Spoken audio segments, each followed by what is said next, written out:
చూస్తే గణాంకాల్లో number 1 legendary ప్లేయర్లు అనిపించుకుంటారు. ఒకరు చూస్తే 9,000 పరుగులు, ఒకరు చూస్తే 4,000 కంటే ఎక్కువ పరుగులు, ఒకరు చూస్తే 3,000 కంటే ఎక్కువ పరుగులు, ఒకరు చూస్తే టాప్ 10లో ఉన్న ఆల్రౌండర్లు వీళ్ళందరూ కూడా ఆ జట్టులోనే ఉంటారు. ఇంకొకటి తెలుసా, వరల్డ్లో టాప్ బౌలర్ అంటే వరల్డ్ ర్యాంకింగ్స్లో నెంబర్ 1 బౌలర్ అయినా అంటే రీసెంట్గా మనకు రిటైర్డ్ అయిన అశ్విన్ కూడా ఉంటాడు టీంలో. బట్ అతను టీంలో ఉండడు. అంటే 15 మెంబర్స్ స్క్వాడ్లో ఉంటాడు, బట్ టీంలో ఉండడు. ఇదంతా ఇండియా చరిత్ర. ఇంకొకటి, ప్రతి టీంలో ఒక భయంకరమైన ప్లేయర్ మనల్ని భయపెట్టిస్తుంటాడు. ముఖ్యంగా ఒకప్పుడు సయీద్ అన్వర్, ఆ తర్వాత సనత్ జయసూర్య, ఇప్పుడు ట్రావెల్స్ హెడ్. ఈ లెఫ్ట్ హ్యాండర్ అందరినీ కూడా అవుట్ చేయడానికి మనకు ఆపసోపాలు పడుతుంటారు. సో వాళ్ళ చేతుల్లోనే మ్యాచ్ ఉంటుంది. వాళ్ళే అద్భుతంగా ఆడి మనపై ఘన విజయం సాధిస్తారు. వరల్డ్ టెస్ట్ ఛాంపియన్షిప్ తర్వాత వరల్డ్ కప్, అలాగే వరల్డ్ కప్ తర్వాత ఇప్పుడు బోర్డర్ గవాస్కర్ ట్రోఫీలో ట్రావెల్స్ హెడ్ గురించి చెప్తున్నాను వినండి. ట్రావెల్స్ హెడ్ 3 మ్యాచ్లు 5 ఇన్నింగ్స్లు 409 పరుగులు 409 రన్స్ అండ్ 81.8 యావరేజ్. ఇతను ఎవరో కాదు, ట్రావెల్స్ హెడ్. ఇతన్ని అవుట్ చేయడానికి ప్రణాళికలు లేవు. సో మన వాళ్ళు ఏంటంటే, మన వాళ్ళ దగ్గర legendary players, world class players ఎక్కడ పోయినా ఆడతారనే పేరు ఉంటుంది. మనకు అన్నిటికంటే ఒక ముఖ్యంగా వీక్నెస్ ఉంటుంది. జట్టుగా ఆడదు, సమిష్టిగా ఆడదు, ఎవరో ఒకరై ఆడతారు, వాళ్ళే గెలిపించాలి. ఇలాంటి సందర్భాలు మీరు ఎన్నో చూసుంటారు. మొదటి మ్యాచ్లో చూస్తే యశస్వి జైస్వాల్, కేఎల్ రాహుల్. రెండో మ్యాచ్లో చూస్తే మీకు తెలిసిందే, ఎవరు కూడా ఆడలేడు. ట్రావెల్స్ హెడ్ చిత్తుగా ఆడి ఇండియాను ఓడగొట్టాడు. మొదటి మ్యాచ్లో మొదటి ఇన్నింగ్స్లో 11 రన్స్ చేసి అవుట్ అయిన ట్రావెల్స్ హెడ్, అది బౌలర్లు ఆధిపత్యం చెలాయిస్తున్న ఆ మ్యాచ్లో తనకు 11 పరుగులకే అవుట్ అయిపోయాడు మొదటి ఇన్నింగ్స్లో. బట్ సెకండ్ ఇన్నింగ్స్కి వచ్చేసరికి 89 రన్స్ ఆడి దాదాపుగా అతను మనను మ్యాచ్ దూరం చేస్తాడేమో అనిపించేంత స్థితిలో ఆడాడు. బట్ ఫార్చునేట్లీ అతను వికెట్ తీసుకున్న తర్వాత మ్యాచ్ ముగిసిపోయింది. ఆ తర్వాత మీరు సెకండ్ మ్యాచ్ చూసిందే. మీరు సెకండ్ మ్యాచ్ లోపల 140 రన్స్ చేశాడు. 140 రన్స్ చేసి జట్టుకు ఒక అద్భుతమైన విజయాన్ని అందించాడు. మరి మూడో మ్యాచ్ కూడా మీరు చూసిందే. అతను కూడా అద్భుతంగా ఆడి స్టీవ్ స్మిత్తో కూడి అద్భుతమైన పార్ట్నర్షిప్, చక్కని పార్ట్నర్షిప్, మ్యాచ్ విన్నింగ్ పార్ట్నర్షిప్. అలానే ఆ మ్యాచ్ గెలిచే అవకాశం ఆస్ట్రేలియాకు ఉండే. కానీ ఆ మ్యాచ్ లోపల వర్షం మనకు మరి సేవ్ చేసింది. వర్షం మనను సేవ్ చేసింది. సేవ్ రెండు కూడా చేసింది. ఎందుకంటే వర్షం పడకపోయి ఉండంటే 100% మన ఇండియా ఓడిపోయే మ్యాచ్ అది. ముఖ్యంగా నేను పెవిలియన్లో అంటే డ్రెస్సింగ్ రూమ్ నుండి ఆకాశ్ దీప్ ఆడుతుంటే వీళ్ళందరూ కూడా ఎప్పుడైతే ఫాలో ఆన్ ముగిసిన తర్వాత వీళ్ళందరూ కూడా సంబరాలు జరుపుకున్నారు. నాకు ఆశ్చర్యం అనిపించింది. అంటే ఒక టేలెండర్ అద్భుతంగా ఆడతాడు, అంటే టాప్ ఆర్డర్ ఆడదు, మిడిల్ ఆర్డర్ ఆడరు, ఒక టేలెండర్ అద్భుతంగా ఆడి ఫాలో అని తప్పిస్తే మీరంతా సంబరాలు జరుపుకుంటున్నారు. మరి ఏ విధంగా మీరు ఫీల్ అవ్వాలో నాకైతే అర్థం అవ్వట్లేదు. బట్ అభిమానులు ఏ విధంగా ఫీల్ కావాలి? మరి భవిష్యత్తులో టెస్ట్ మ్యాచ్ చూడడానికి అభిమానులు ఇంట్రెస్ట్ ఉండాలి అని ఒకవైపేమో ప్రణాళిక సిద్ధం చేస్తారు. టెస్టులకు ఎవరు కూడా జనాలు రావట్లేదని. సో 5 రోజుల టెస్ట్ మీరు 3 రోజుల్లోనే ఓడిపోతున్నారు.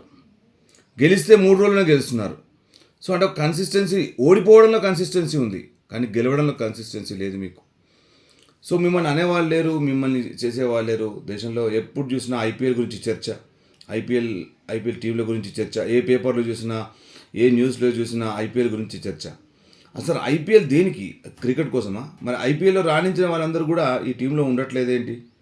మరి ఐపీఎల్లో రాణించిన ప్లేయర్లకి అటు T20 వైట్ బాల్లో దొరకట్లేదు, అటు రెడ్ బాల్లో దొరకట్లేదు. ఉన్న ప్లేయర్లే ఉంటున్నారు, ఫెయిల్ అయినా ఉంటున్నారు. ఇవన్నీ మీకు కూడా డౌట్స్ వస్తాయి. మీరు నా విశ్లేషణ చూసినప్పుడు మీ అందరూ కూడా అనిపిస్తుంది, అరే అవును, ఈ ఫెయిల్ అయిన ప్లేయర్లే కంటిన్యూస్గా ఆడిపోతుంటారు. వీళ్ళు లిజెండరీ ప్లేయర్స్. యావరేజ్ ఒకప్పుడు 60 ఉంటుంది, ఆ తర్వాత మెల్లమెల్లగా 48, తర్వాత 45, తర్వాత 40 వస్తారు. తర్వాత బతిమిలాడంగా రిటైర్ అయిపోతారు. సో అశ్విన్ అయితే ముందే రిటైర్ అయ్యారనుకోండి. బట్ అశ్విన్ విషయంలో కూడా చాలా పొరపాట్లు జరిగాయి అనిపిస్తుంది. ఎందుకంటే ముఖ్యంగా అతను ఒక టెస్ట్ మ్యాచ్ ఆడుతూ, అంటే ఆ టెస్ట్ మ్యాచ్ ముందే చెప్తారు, ఈ మ్యాచ్ తర్వాత నేను రిటైర్ అవుతున్నానని. మరి అలాంటి పరిస్థితులు అశ్విన్కి జరగలేదు.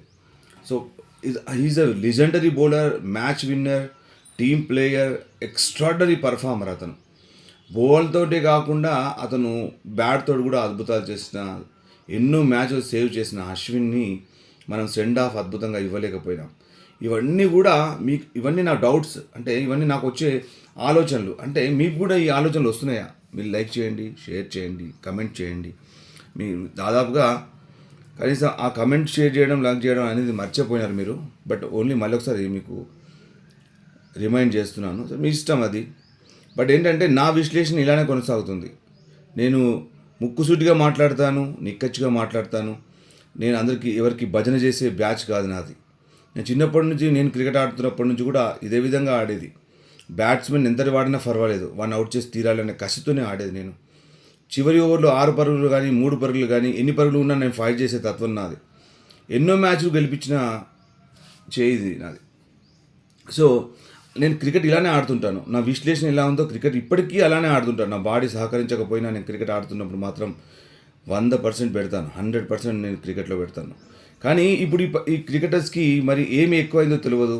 బట్ లైట్ తీసుకుంటున్నారు, ఓడిపోయినా లైట్ తీసుకుంటున్నారు, ఫెయిల్ అయినా లైట్ తీసుకుంటున్నారు. వాళ్ళ మీద చర్యలు తీసుకునే వాళ్ళు శూన్యం.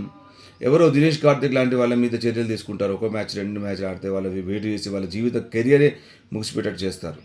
సో ఇదంతా కూడా నేను 1984 నుంచి చూస్తూనే ఉన్నాను. ఒకటే టీం అప్పట్లో టెస్ట్లో ఉండేది. ఆ తర్వాత ఇప్పుడు ఈ మధ్య నాకు కొంచెం మారింది, పరిస్థితి మారింది. ఐపీఎల్ పుణ్యమా అని కొంచెం మారింది. ఐపీఎల్ పుణ్యమా అని డబ్బులు సంపాదించుకుంటున్నారు. అలాగే ప్లేయర్లు కూడా మారుతున్నారు. అటు వైట్ బాల్లో రెడ్ బాల్లో కూడా ప్లేయర్స్ మార్పులు చూస్తున్నాం. అలాగే అటు క్యాప్టెన్సీలో కూడా మార్పులు చూస్తున్నాం. సో బట్ నా ఉద్దేశంతో మాత్రం ఈ వైట్ బాల్ రెడ్ బాల్ రెండిట్లో కూడా క్యాప్టెన్సీ అనేది మారాలి.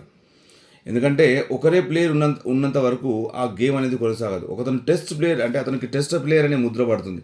అతన్ని మనం వన్డేలో తీసుకుంటే అతను సక్సెస్ లభించదు. సో అలాంటి ప్లేయర్లకి టెస్ట్లో అవకాశం ఇవ్వాలి. ఎవరైతే వైట్ బాల్తో అద్భుతంగా ఆడుతున్నారో వాళ్ళందరినీ వైట్ బాల్లోకి తీసుకురావాలి. వైట్ బాల్ క్యాప్టెన్సీ వేరుండాలి, అలాగే రెడ్ బాల్ క్యాప్టెన్సీ కూడా వేరుండాలి. అలాగే వైట్ బాల్ కోచెస్ వేరుండాలి, రెడ్ బాల్ కోచెస్ కూడా చేంజ్ ఉండాలి. ఎందుకంటే ఆ ఆలోచనలతోటే వాళ్ళ కోచింగ్ ఇవ్వడం జరుగుతుంది. డెఫినెట్గా నేను చెప్పింది అది మీరు కూడా ఆలోచించి చూడండి, మీకు కూడా సరైనది అనిపిస్తుంది. సో మనం ఈ టెస్ట్ సిరీస్ గెలవాలి అంటే మనం ట్రావెస్ హెడ్ని కంపల్సరీ ఆపాల్సింది. ఒక్క ట్రావెస్ హెడ్ని అవుట్ చేస్తే 100% ఈ సిరీస్ మనమే గెలుస్తాం. కానీ అది మనం చేస్తారా లేదా అనేది ఫర్దర్గా ఈ 2 టెస్ట్ మ్యాచ్లు తెలిసిపోతుంది. ఒకటి మెల్బోర్న్, ఒకటి సిడ్నీ.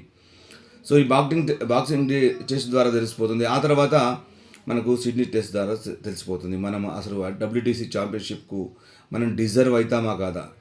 ఎందుకంటే మనకు డిజైర్ ఉండొచ్చు, కానీ డిజర్వ్ అవుతామా లేదా అని తెలియదు. ఎందుకంటే WTC ఛాంపియన్షిప్ గత 2 సార్లు కూడా మనం క్వాలిఫై అయినాం, ఫైనల్కి వెళ్ళాం. బట్ ఫైనల్లో ఉత్తి చేతులతో వెనుకొచ్చాం. ఇవన్నీ మనకు అన్ని హిస్టరీ. మనం ఎన్నో మ్యాచ్లు చేతులా ఓడుకున్నాం, కానీ మన దగ్గర పర్ఫార్మెన్స్ ఉంటుంది, కానీ మ్యాచ్లో పర్ఫామ్ చేయం. ఇదన్నీ ఇండియాకు ఒక వెన్నుతో పెట్టిన విద్య. ఇది ఎప్పుడు 84 నుంచి చూస్తున్నాను నేను. 84 నుంచి ఇదే పరిస్థితి.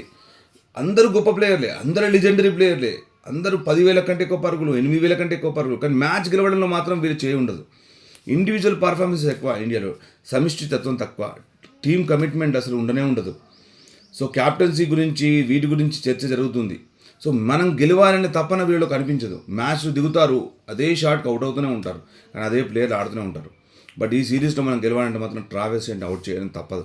అది కూడా ట్రావెస్ హెడ్ని కనీసం ఒక 50 రన్స్ లోపల ఆపినా ఇండియా గెలిచే అవకాశాలు ఉంటాయి.